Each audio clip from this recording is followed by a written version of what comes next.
इस दिन के लिए वीरों ने अपना खून बहाया है। झूम उठो देशवासियों, गणतंत्र दिवस आज फिर आया है। Good morning one and all, respected teachers and my dear students. आपको पता है कि 15 अगस्त 1947 को हमें आज़ादी मिली और देश का शासन चलाने के लिए संविधान का जो निर्माण है वह संविधान सभा द्वारा 26 नवंबर 1949 को संसद में पेश किया गया, पास किया गया। परंतु यह जो संविधान है यह ठीक 2 माह पश्चात अर्थात 26 जनवरी 1950 को लागू किया गया। तो ये जो 2 माह का समय है ये इसलिए लिया गया क्योंकि हम 1930 से 1947 तक 26 जनवरी को आज़ाद स्वतंत्र दिवस के रूप में मना रहे थे। उस दिवस की याद बनी रहे इसलिए हमने जो संविधान है वह 26 जनवरी 1950 से लागू किया है। तब से लेकर आज तक हमने बहुत बड़ा पार किए, हमने काफी क्षेत्रों में प्रगति की है। कई क्षेत्रों में हम विकसित राष्ट्रों से भी आगे हैं, परंतु कभी भी पूर्णता प्राप्त नहीं होती है। अभी भी हमें बहुत सारी चीजें करनी है, अपने देश को आगे बढ़ाना है। आपको पता होना चाहिए कि हमारा जो संविधान है वह विश्व का सबसे बड़ा लिखित संविधान है और हमें गर्व है कि हम इस देश के नागरिक हैं। आपने एक गाना सुना होगा, इंसाफ की डगर पे बच्चों दिखाओ चल के, ये देश है तुम्हारा नेता तुम्ही हो कल के। कहने का तात्पर्य क्या है कि बहुत सारे हमारे महापुरुष हुए, नेता हुए, जिनके बलिदान से, जिनके अथक प्रयास से, दिन रात की मेहनत से हमें आजादी और संविधान मिला है। अब इसे देश को और विकसित राष्ट्र की ओर ले जाने की जिम्मेदारी आपके कंधों पर है। अर्थात आप कल के नेता हैं और जब हम कहते हैं कि आप नेता हैं, आप में लीडरशिप क्वालिटी है, तो आपको पता होना चाहिए कि वो ऐसी क्या चीजें थी जो हमारे महान नेताओं में थी और जिसकी बदौलत पूरा देश उनके साथ खड़ा था, उनके एक इशारे पर जान देने, मन मिटने के लिए तैयार था। तो आज इस अवसर पर मैं आपको कुछ 7 लीडरशिप ट्रेड्स के बारे में, लीडरशिप की बातें के बारे में बताना चाहूंगा जो आपको ध्यान रखनी चाहिए। लीडर की एक सबसे पहली क्वालिटी होती है ऑनेस्टी, अर्थात सत्यनिष्ठा। और जब हम सत्यनिष्ठा की बात करते हैं तो हमारे जो मस्तिष्क है उसमें हमको किसका नाम याद आता है? सत्यनिष्ठा के लिए महात्मा गांधी जी का। महात्मा गांधी जी बोला करते थे कि मेरा धर्म सत्य और अहिंसा पर आधारित है। तो हमें भी सत्यनिष्ठ होना, लीडर को सत्यनिष्ठ होना जरूरी है, क्योंकि तभी उनके जो टीम के सदस्य हैं वो आप पर विश्वास करेंगे। अगला जो इम्पोर्टेंट लीडरशिप स्किल है वह है कम्युनिकेशन स्किल, बातचीत की कला। शब्दों में बहुत जान होती है और एक शब्द आपने सुना है कि वही शब्द घाव करता है, वही शब्द मरहम का काम करता है। तो आपकी वाणी ऐसी होनी चाहिए कि जिसको सुनने के लिए लोग लालायित हैं। और इस संदर्भ में मुझे स्वामी विवेकानंद जी का वो भाषण याद आता है जो उन्होंने 1893 में शिकागो अमेरिका में दिया था, जहां पर विश्व धर्म सम्मेलन हुआ था, जिसमें करीब 60,000 विभिन्न धर्म के अनुयायियों ने भाग लिया था।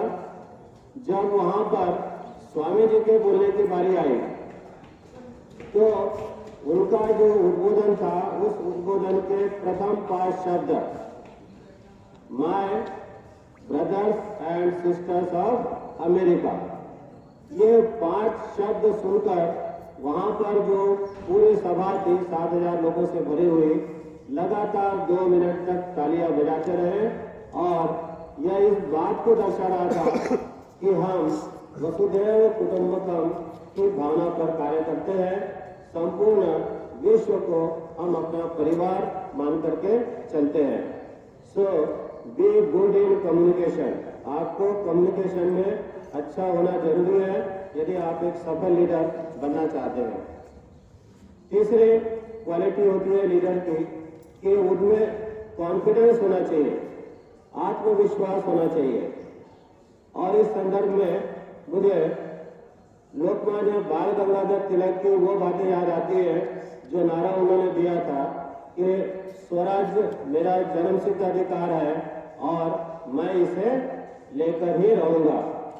तो यह उनमें कॉन्फिडेंस था। तो हर नेता के लिए जरूरी है कि उनके अंदर एक कॉन्फिडेंस की भावना रहे, ताकि जो काम वो कर रहे हैं उस पर खुद को विश्वास रहे। आपको विश्वास होगा तभी आपके अनुयायी उस पर विश्वास कर पाएंगे। अगला जो लीडरशिप स्किल है वो है क्रिएटिविटी। क्रिएटिविटी रचनात्मक कार्य करना, आउट ऑफ बॉक्स जाकर के सोचना। तो आज जैसे हम संविधान गणतंत्र दिवस मना रहे हैं, यह जो संविधान बनाया गया इसके पीछे बहुत मेहनत थी। ड्राफ्टिंग कमेटी के जो अध्यक्ष थे डॉक्टर बाबा साहेब भीमराव अम्बेडकर, उन्होंने बहुत सारे संविधानों का, अलग अलग देश के संविधानों का अध्ययन किया और उस अध्ययन करने के पश्चात निचोड़ के रूप में क्या हमारे देश के लिए सही बैठता है, उन्होंने इस संविधान को लागू किया और आज हम देख रहे हैं कि हम उस संविधान पर आगे बढ़ते हुए सफलता प्राप्त कर रहे हैं। तो यह उनकी क्रिएटिविटी को दर्शाता है। अर्थात एक लीडर को क्रिएटिव होना भी आवश्यक है। अगला जो लीडरशिप स्किल है वो है आपका कमिटमेंट। जो आपने ठान लिया वो ठान लिया, सोच समझकर फैसला लें और उसके बाद फैसले पर अटक रहे। जैसे टाटा के बारे में कहा जाता है कि वो डिसीजन लेते हैं और उस डिसीजन को सही साबित करते हैं।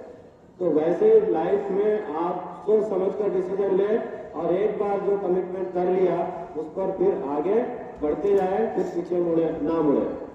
तो लीडर के लिए जरूरी है कि कमिटेड होना चाहिए। और इस संदर्भ में मुझे सरदार वल्लभ भाई पटेल का नाम याद आता है, जिन्होंने पूरे जो देशी रियासतें थी, लगभग 562 देशी रियासतों का भारत में विलय कराया। उसके लिए जो भी कदम उठाने पड़े, जिनको जिस भाषा समझ में आई उस भाषा का प्रयोग करते हुए उन्होंने उन रियासतों को भारत देश में शामिल किया। और यही वजह है, उन्हीं की देन है कि आज हम इस तरह से संप्रभुत्व संपन्न भारत देश के रूप में यहाँ पर खड़े हैं। अन्यथा जो भारत देश है वो कई देशों का एक मिला जुला संघ होता। अगला जो मोस्ट इम्पोर्टेंट क्वालिटी होती है एक लीडर की, एबिलिटी टू इंस्पायर, प्रेरित करने की क्षमता। तो लीडर में ये तो सबसे महत्वपूर्ण जो है कि उनमें प्रेरित करने की क्षमता होनी चाहिए। लोग आपकी बातों से प्रेरित होंगे, आप पर विश्वास करेंगे, तभी आपका अनुसरण कर सकते हैं। इस संदर्भ में मुझे नेताजी सुभाष चंद्र बोस की याद आती है, जिन्होंने नारायण कहा था, आह्वान किया था कि तुम मुझे खून दो, मैं तुम्हें आजादी दूंगा। तो उनके एक नारे पर, एक उनके आवाज पर लोग नशे काटने के लिए तैयार थे। ये इसलिए हो पाया क्योंकि उनमें इतना इंस्पिरेशन था, उनकी वाणी में इतना इंस्पिरेशन था कि वो लोग जो है उनकी बातों को आप खोल के विश्वास कर लिया करते थे।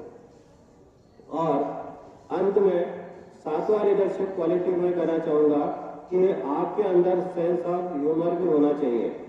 अर्थात हास्य स्थितियां उत्पन्न करने की क्षमता भी आपके अंदर होना चाहिए, क्योंकि आज के समय में वही व्यक्ति